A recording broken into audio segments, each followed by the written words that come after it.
Assalamualaikum semuanya. Bertemu lagi hari ini pembelajaran seperti biasa. Semoga kondisinya baik-baik saja, walaupun dengan kondisi yang kelihatannya akhir-akhir ini makin banyak orang yang tidak sehat. Saya absen dulu yang datang hari ini. Bagus, Aji. Terus Bima Nurwahyu. Hadir, Pak. Muhammad Sukron Faiz. Hadir, Pak. Muhammad Akub. Hadir. Oh, terus Yusuf Ramadan. Hadir. Kita nanti akan belajar apa hari ini?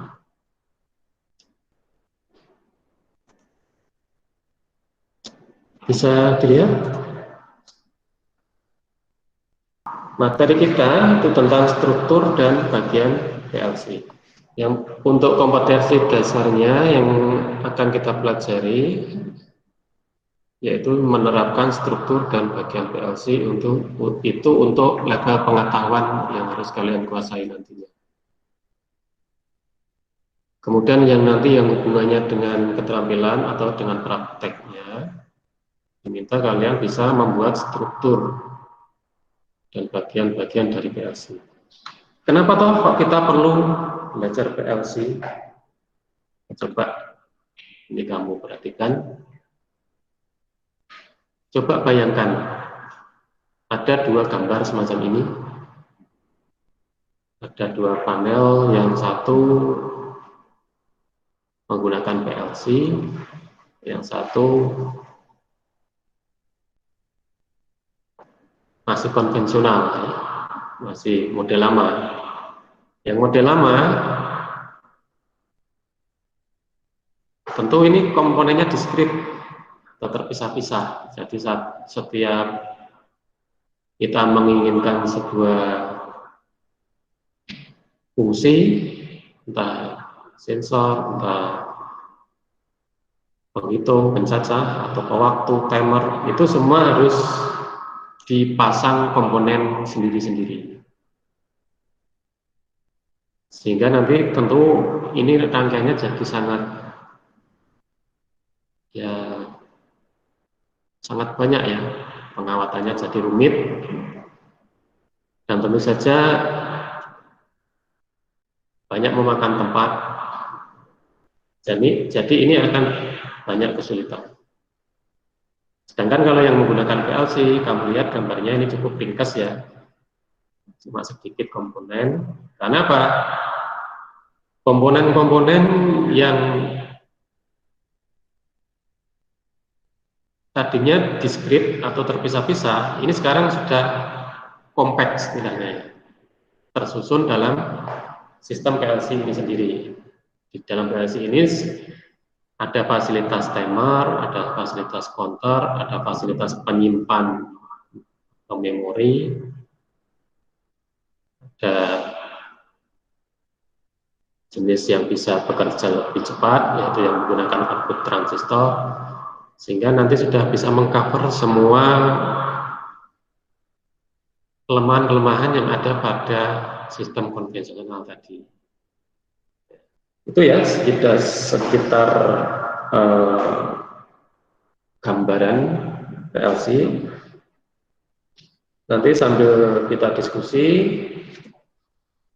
sambil saya sedikit-sedikit memberikan materi, saya bagi dulu kalian dalam beberapa kelompok. Ini nanti saya lanjutkan keterangan ini sedikit ya, tapi saya bagi kelompok dulu. Saya stop sharing dulu. Bima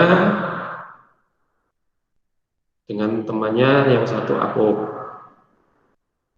kemudian Faiz dengan Ramadan, kemudian Denny dengan Yusuf, kemudian Faiz dengan Sukron ya. Nanti silakan melakukan diskusi, karena di situ saya juga sudah menyampaikan ada lembar kerja. Kira-kira PLC itu seperti ini ya. Ya, memang inilah PLC ya. Ini keluaran lama dari CPM dari Omron. Ini bentuk fisiknya, kemudian bentuk gambar teknisnya seperti ini. Ada beberapa bagian. Bagiannya apa saja? Selanjutnya. Ini dulu. PLC itu apa sih? Ya. PLC itu adalah sebuah perangkat logika kontrol terprogram yang bentuknya sudah compact, artinya sudah ringkas gitu ya. Di dalamnya sudah ada CPU, sudah ada memori. Memori itu terbagi atas memori kerja dan memori program. Memori program itu menyimpan urutan pekerjaan, kemudian memori kerja atau RAM itu digunakan untuk menyimpan data-data sementara ketika proses eksekusi dari PLC itu berjalan. Di samping dia sudah punya fasilitas tadi, dia juga punya sarana input dan output. Ya, input outputnya untuk masukan dari perangkat luar sebagai impuls ya, sebagai penanda bahwa pada inputan itu mendapat sebuah rangsangan, kemudian dari rangsangan itu nanti diolah oleh CPU,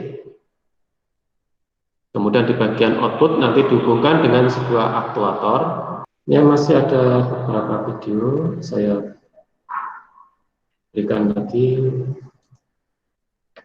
satu video.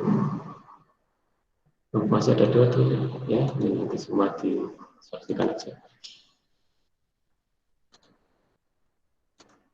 Saya kirim lagi lewat link. Saya juga sambil membukanya.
Tentang program PLC-nya, yaitu ladder diagram.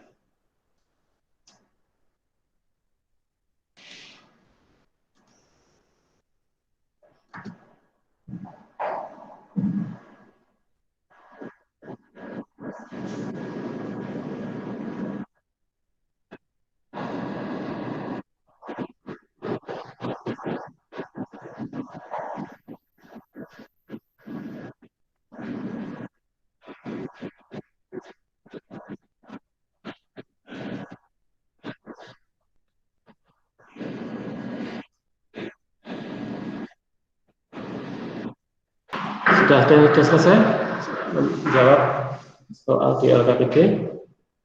Yang sudah selesai nomor 1, silakan dipresentasikan. Pak Is, silakan nomor 1. Untuk nomor 1, rancangan blok sistem PLC. Ini jenis input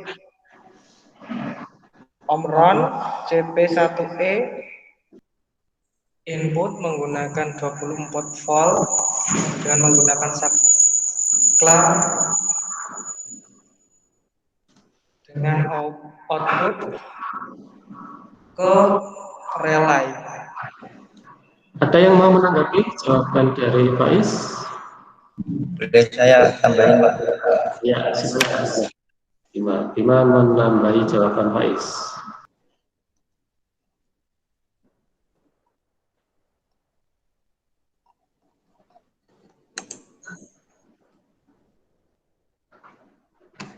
Untuk fungsi-fungsi dari blok-blok bagian PLC, Ya, terus? fungsi CPU, Central Processing Unit. CPU berfungsi seperti layaknya otak pada manusia. Tadi yang punya Faiz itu adalah penyambungan perangkat PLC dengan kelengkapannya ya. Bima membedah isi dari PLC-nya. Soal nomor 2. Ini sudah tampil. Nah, ya silakan bicara. Inputan diambil dari saklar yang berasal dari 24 volt ditujukan ke operator. Soal yang nomor 5 nanti saya harapkan kalian, ini nomor 4 ya. Saya harapkan kalian membuat program ya.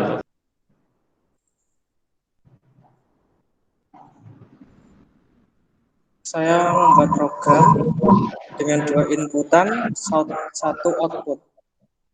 Oke, terus? Inputan yang pertama kontak on, inputan yang kedua kontak NC. Oke, terima kasih. Sudah cukup bagus jawaban-jawaban kalian. Ini kita lakukan